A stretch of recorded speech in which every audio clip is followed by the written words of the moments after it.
Dans un premier temps, je dirais qu'il peut y avoir une politique européenne d'immigration. Cette politique est assez simple.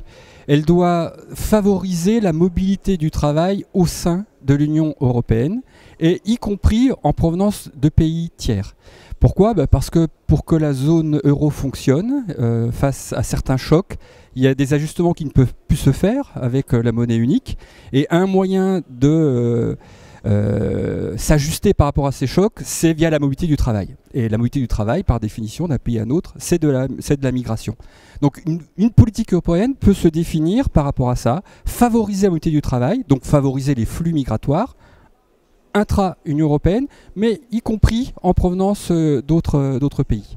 Ça, c'est le premier temps de ma réponse. Le deuxième temps, c'est extrêmement compliqué de définir une politique européenne des flux migratoires, tout simplement parce qu'une politique, ça répond à des enjeux, ça répond à des problèmes, et que les problèmes démographiques, parce que l'immigration avant toute chose, c'est une évolution démographique, les problèmes démographiques en Europe sont très disparates.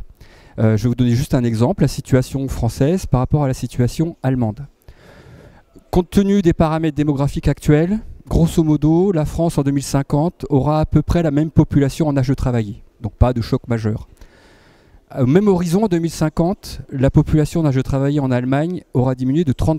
Donc vous voyez bien qu'on n'a pas du tout la même évolution démographique et donc pas du tout les mêmes enjeux.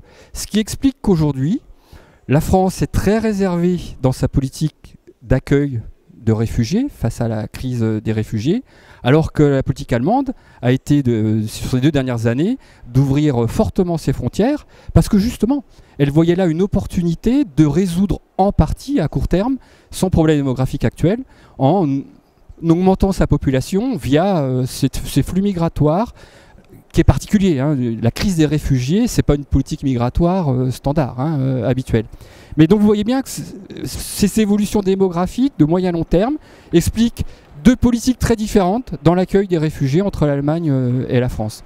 D'où une politique européenne, toute sa complexité par rapport aux enjeux spécifiques aux différents pays.